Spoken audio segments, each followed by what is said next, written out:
Want to start using the Lululemon shopping app, but not sure how? I'm Jessica, and in this video, I'll show you how to download and install the Lululemon app. Note that this video will demonstrate on iPhone, but written instructions for both Android and iOS will be listed in the description box. Now let's get started.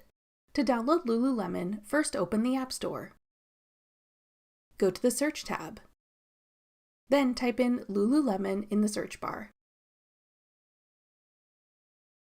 Tap Lululemon when it appears in the search results. Then tap Get.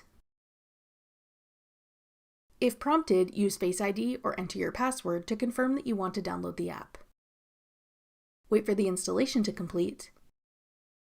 Then tap Open to start using the Lululemon app.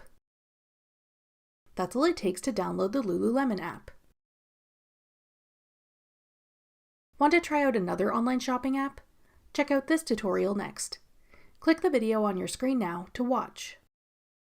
Thanks for watching. If you found this video helpful, we'd love it if you'd hit the like button below and subscribe to our channel.